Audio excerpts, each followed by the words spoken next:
Tony, I guess talking about it, man. I mean, a year off, now you're back. It's time for the fight again. Give us just the emotions. What's going through your head right now? This is awesome. I'm just glad to be here. Glad to see you guys, non-pandemic, and just hopefully we can enjoy this weekend really good. Very nice. Obviously, you're constantly training, during the time away. It's not like it was just you were on the sidelines. But I guess, was there a primary focus, a primary goal during that year? Just get back and acclimated to what I really have to do, and that's winning. I can't really bullshit too much. Went back to my old school roots. Said it before, but really kept it on this time. So it was really cool, man. Structured everything out. Certainly you don't want to sit and talk about losses and setbacks, but when you evaluate them, do you look at it as something I did wrong in preparation, something I did wrong in tactics, just the fact that this is the highest level of the sport? I surrounded myself around the wrong kind of mentality. I'm not going to say anything bad about anything, but, leading up to my last fight, I had to kind of think about that when my boxing coaches, they were telling me don't throw a jab, and then everybody's telling me to knock them out. It was kind of confusing going out there. It almost looked like I froze, right? Right. So if you're going to tell me not to throw a jab, and you're going to tell me to knock them out, what's really the point? So has this been like a mindset adjustment more than anything in terms of, the way you enter the cage on Saturday? I had to stop thinking all about the bad shit and just kind of just focus on what's really important, which is just having fun. If I'm not having fun, I'm not going to go out there and have a good time, which is, obviously you guys saw that. And I've been in enough positions, bad positions, where I thought that Khabib would actually take a fight. And then the pussy's still scared. So nothing to him, you know what I mean? But with Chandler, I wanted this opportunity for a long time. I felt like he cut in line. It's not his fault. That's always on Dana. But, there's only so many times where you could fight for the interim belt as well. But I had to put all that beside me and be able to get back to my roots, which was having fun, smiling, and being able to enjoy this kind of stuff again. Yeah.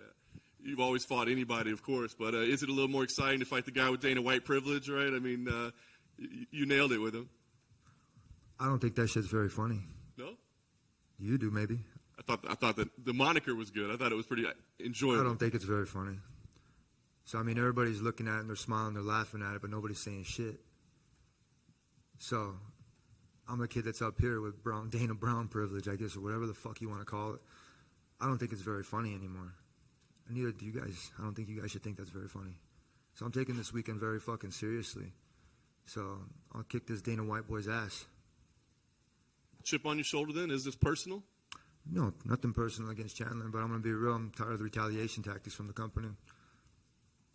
Last thing for me then, I guess for you, Tony, what is the meaning of this fight? Is it about proving something to anybody else or getting, what is the meaning of it other than just a fight? Bringing the fans some noise, man. I'm going to be real. I'm an entertainer. I go out there and entertain. So I'm a storyteller, too. So when I go out there, I like to tell that story so that way I can send the message that I got to everybody else in the world. And when they realize that who I speak for and who I am about, I think it hits home with a lot of people. And I think it can radiate with that. And, everything's about growth. So if it's not about growth, I don't want any part of it.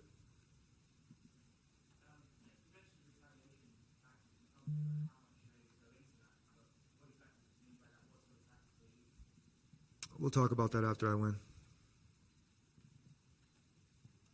Does that have anything to do with the break? This has obviously been a very long break for you. Was that purposeful or was that... Oh, you guys are listening now. That's interesting. That's cool. This is why I haven't done any interviews. This is why I just kept my mouth shut for a long time. A lot of fighters have been keeping their mouths shut for a long time. You should ask some of the other fighters that have been fucking treated like shit for a long time, too.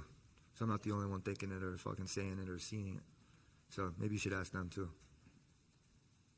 Tony, to your left over here. Dustin Poirier said that he would probably fight the winner between you and Chandler. What do you have to say about that? He's full of shit. I'm going to be real. He said he wanted to fight me many times, and then I gave the opportunity to him, and then somebody gave him more money to be able to fight. The kid's full of shit.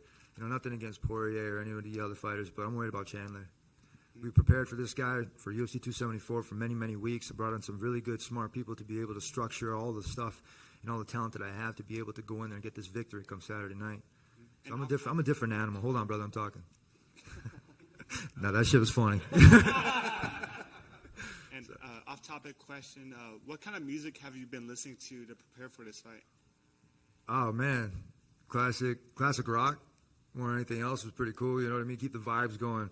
AC/DC Thunderstruck, Peter Gabriel's Sledgehammer. Literally, Toto, which is cool, is always, hold the line. I mean, some video game rap music. I mean, whatever is going to be the thing that's going to get the crowd going. That's pretty much how I feel inside my practice room. But leading up to the fight, I wasn't listening to anything. I was just keeping the beat. I had to bring myself back to the Ultimate Fighter when they took our music away and they took our phones away and they took everything. They stuffed us in a room for a couple of days and they said, "Hey, you guys can't leave this place." Took away all of our privileges. It felt like you were in fucking prison. Never been to prison, but I'm gonna be real. If that was close as it could be, and then you had to find out everything about somebody and have cameras all around them and know every single fucking move that they were gonna do. That's what the Ultimate Fighter's about. They want to know every fucking thing about you. They want to see how you're gonna react during certain situations. But I was handpicked by Dana White, and I won the Ultimate Fighter. I knocked everybody out at 170 pounds. And they've been making me cut weight. They made me feel like I was inadequate going up to 170 again. They made me feel like I could not do that. They made me feel like I had to lose weight over and over. They didn't care about how I feel. They don't care about how I was treating my body or how I was treating my mind. It's kind of fucked up, pretty much. If I wanted to go back a weight class because of my health, do you think they would care? I don't know. Maybe you should ask Dana.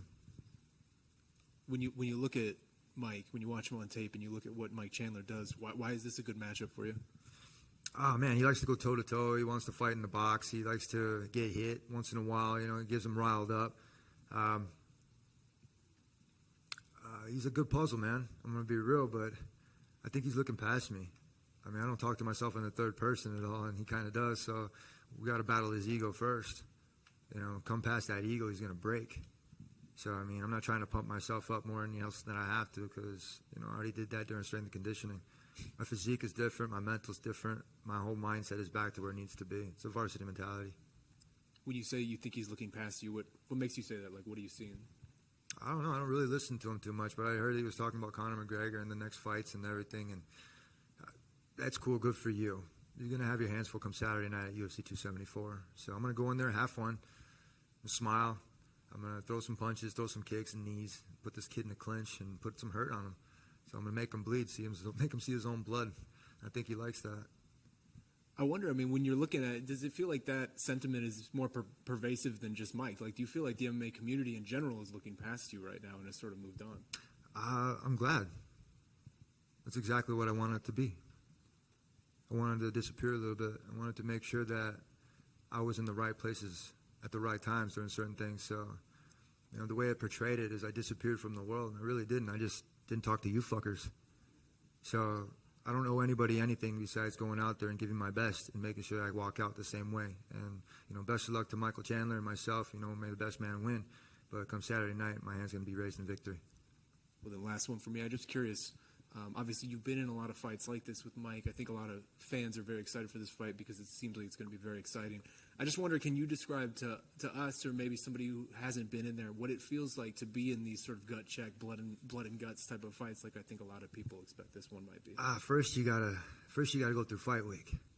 And that's the best part. You show up, we're cutting weight, and then we have to do media, and then we have to cut weight, and you have to do more media, and you have to do photo shoots. And then it builds up. It's kind of like when you're building a fire rocket or firecracker. You know what I mean? You're building in layers, but you have to be very careful.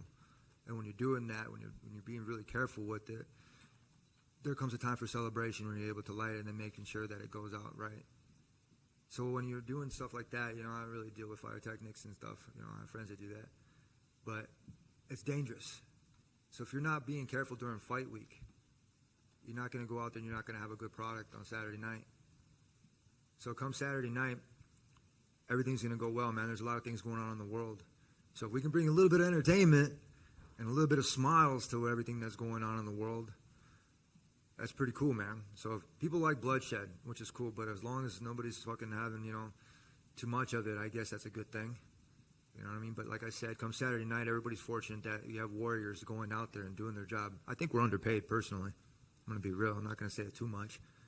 Dana said something the other day, and I put it on. It's on my phone. I think it was MMA Fighting actually reposted it, talking about how boxers are overpaid. I asked Dana to box. He said, "Fuck no."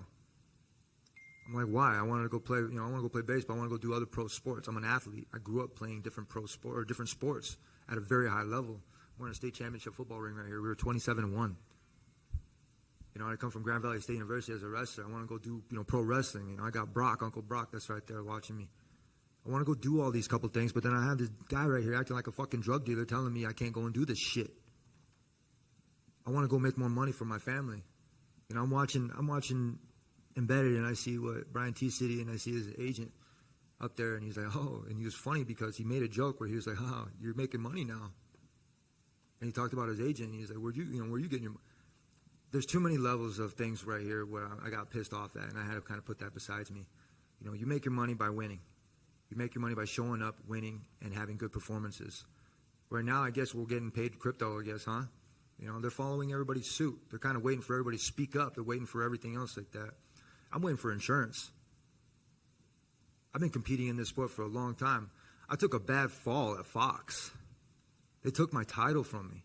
You know, I don't even have to go into the Miller-Ayala Act, where an agent is not supposed to be competing in the same sport as you. But you guys know what I'm talking about, right? So, I mean, when it comes down to that, and then I'm going to get stripped of my title because I fucking took a bad fall in an accident, I should have sued. But what I did is I felt good for my company. I wanted to be the man. I wanted to make sure that everybody knew that I fucking could do this stuff without anybody else's help. So that's a little bit of a chip on my shoulder, you know what I mean? To kind of keep coming here and smiling and being used to be on a poster and to have that high value. When I saw that UFC didn't think my value was that high, I had to increase it in other ways, which was through social media. And through social media, I did it really organic. Didn't pay for anything. I went through there and I had fun and showed my plants, and overnight I made 1 million followers. And even overnight again made like another 2. Then I stopped. I stopped caring about it because I was just like, you know what, why am I doing all of this? It's not going to do anything for me. But then I realized I was getting these emails from these people from all over the world saying that I saved their life, that they didn't want to kill themselves, that they found themselves in bad territories, that they didn't. And I'm not the only one. I guarantee you there's a lot of fighters that get these emails. But it's incredible. And so all those guys that are out there watching and listening, and you kind of hear me getting pissed off all the time, it's cool, it's fun, I'm all right, okay, we're going to be okay. You know, it's okay to get mad once in a while, but you have to channel that shit in the right way. When you channel in the right way, good things happen. You win championships. You go out there and you have victories, and then you end up building your fan base. So, yeah. I mean, I just wanted to follow up on that. I mean, do you feel like you're being stifled? Like, it feels like you're almost kind of over it, but maybe conflicted about that? Nah, like I said, I had a nice year and a half to think about everything. It's kind of like being put on restriction a little bit. You know what I mean? Just kind of had time to sit there and just kind of thinking what I wanted to do. And during the time I shouldn't have fought, I was injured. You know, after that Gaethje fight, I broke my toe. I didn't even know I broke my foot. And I was so injured on my legs, I didn't even want to go down. I didn't get knocked down. I kept fighting through that. I thought about Jesus, man, carrying the fucking cross, and that dude would not quit. Every single time that they would beat him down, he would get back up and he would keep moving forward. I was thinking that whole entire time when Charles had my arm out like that, I was like, he didn't tap. And I remember my kid, he had his arm hyperextended. You know, one time I was like, hey, careful, man. I was like, you don't want to hurt yourself. But he's naturally like that. So when I'm in the fight, I'm thinking about my son. I'm thinking about my arm. I'm like, go ahead, break the fucker. I was like, because I'm going to beat you with it. And in the third fight with Dariush, it was the same way. These were all tests and mental battles that I went through because I wasn't ready to win yet. I wasn't ready to have that championship belt. I wasn't mentally there yet. I redid my house, and I had to build another spot so I could think of things that I wanted to do and accomplish. You know, in high school, there was these guys at All State on the wall, and I was like, I walked through there, and I'm like, man, I want to be one of those guys. Do that, All State, win state, get to college. Hey, get called in, and I see these names on the wall for national champions, All-American. I want to do that. That looks really cool. I go do that. 2-time All-American national champ. Captain of a 2-time national championship team. And I was like, okay, what's the next step? Go to the UFC. They built a performance institute. They built that. They saw that we needed something like that, which is great. Then they put the things up on the wall and said Hall of Fame. I said I wanted to do that. What did I do? Still not in the Hall of Fame yet, but I'm meriting my credentials, right? I think I'm pretty much in there. So I had to kind of think again. And I was like, I got a belt, an interim belt. And then they wanted me for a fight for another interim belt. I was like, well, I already have one of those. It's kind of selfish for me to not just, have one. I don't want 2 interim belts. I have one. But it's a championship belt because through the stuff it should have went. I don't have to go back on the Miller-Ayala Act, but, I will. And then I had to think about it again. I saw the new belt, and I was like, I got treated like shit for a long time. Kind of don't really want it. It was like a Cracker Jacks prize. Kind of like, well, looks kind of fake to me. It wasn't the classy kind of shit. But then I had to readjust my thinking. I had to build something so that way I had space on my shelf to be able to put something new. So that's what I have. I have space on my shelf, and I looked at it a couple of days and, walked past it, look at it again, and I look and I'm like, man, there's empty there. Because I need something to be put there. I was like, it'd be kind of nice to put a belt right there. And I started kind of getting hungry again, kind of figuring it out, putting things together like a puzzle. And it started and it clicked. So I'm a straight shooter now, man, and everything's pretty cool. So this camp, I'm very fortunate to be able to put things together and structure the shit out of myself. In my other interview, I said I had too many main ideas. But it's good to multitask like that, because I can multitask on 3 computers, like no problem. But to be able to write a central paper and put one central idea as a main heading and be able to write everything around it, that was the hard part. So I have that now. I put that central that structure towards where I need it to go, and I want that belt. It's kind of cool, and I want to add some rubies to it. So it is my prerogative, and it is my priority to go out there and make sure my hand gets raised on Saturday.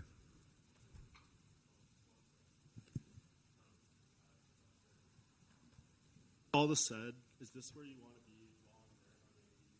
Absolutely. Yeah, for sure. I'm not sure. You know what I mean? They wanted to extend my contract after this one. They sent me like an extension on my contract, and they signed it. They didn't even know that they sent it to me. I was kind of like, why are you guys making me feel like shit? I was like, I've always been for the company. You know what I mean? I've always done everything. Let me go back to when I was injured. I took the Oliveira fight short notice.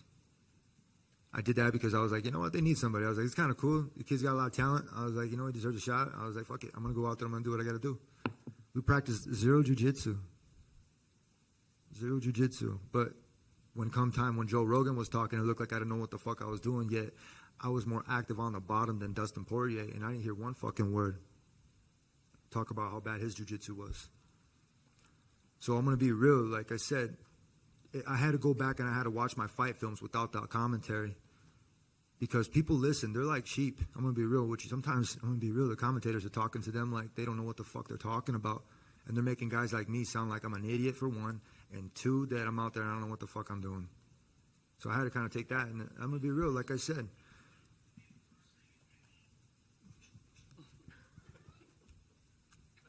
So, I mean, we're going back into having a fun part about that.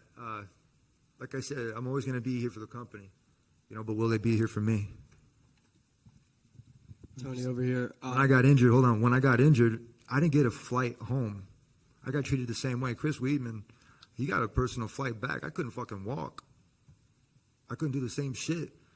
So I'm not sure what the corporate is, you know what I mean, talking about that. But there's some questions to be raised on how they treat their athletes, that's for sure.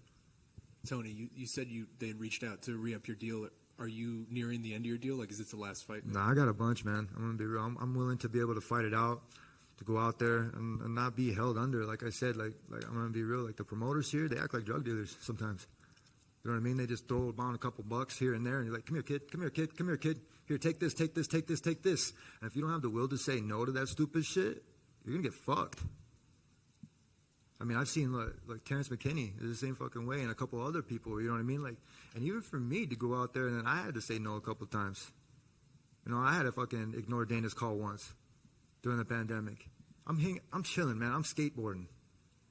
Why? Because you know what? You didn't answer my phone call. It's not going to be about that because I'm having fun. I'm doing something for myself, which is cool. And it took a long time to be able to think about myself like that because the company for a long time, they treated me like shit. And that's a lot of underlying stuff. You know what I mean? So, you talk about event ops, they're trying to, come out here and search for me to sign my fucking contract. And I'm like, you guys are sweating bullets, huh? Well, that's how you guys make me feel sometimes. So, it's not fair. Tony over here. You mentioned going back to your roots and Grand Valley State. You recently brought your former wrestling coach, Dave Mills, back into the mix. What prompted you to start training under Mills again? I've always trained under Mills, just nobody knew about it. Yeah. So, I mean, he's always been one of those great mentors for me. Gave me the chance and the opportunity. Funny story, really quick. As I go out there and I'm bartending, my buddy calls me up. He's like, Tony, we need your help. I'm like, what are you talking about? He's like, we got a guy named Gitch. He's preparing for a 3-time national champ, 4-time national championship.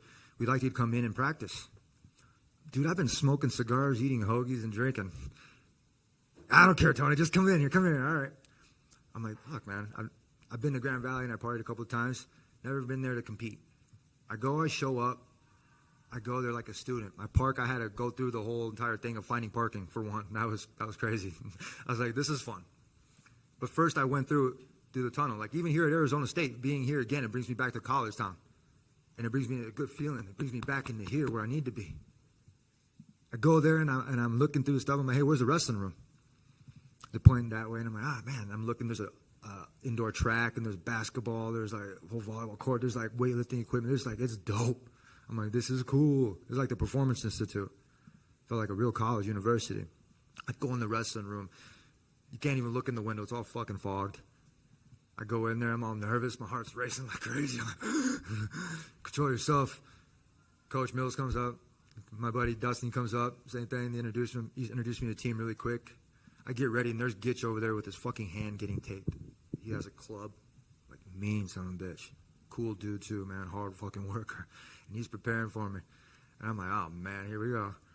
I lace up my wrestling shoes. I haven't worn them in a long time.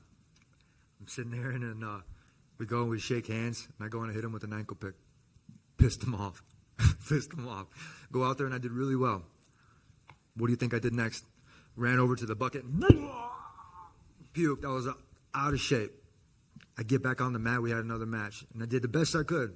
And it was cool. I did really, really well, helping my partner, my buddy, go out there and prepare for his national championship.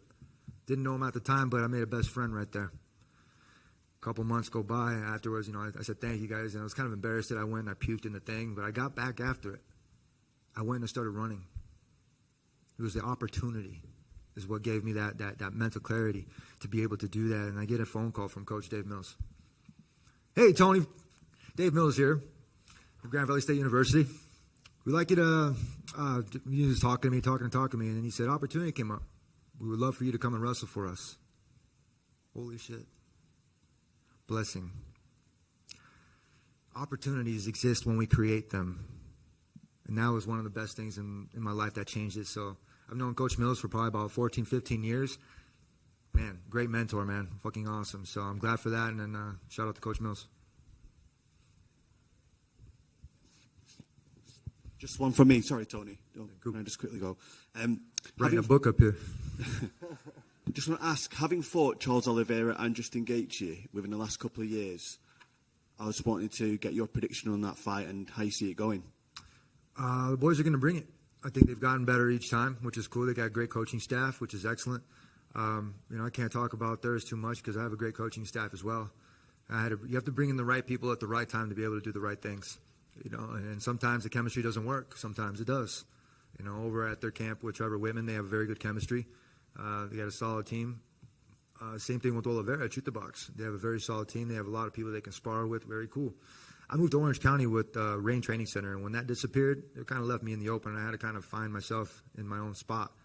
So with them in the regards to where they're fighting, it's not my concern, man. I'm going to be real. I don't give a fuck. So hopefully they go out there and have a good fight and not boring one so everybody's buying this pay-per-view. So make sure you guys don't stream that shit. We'll find you.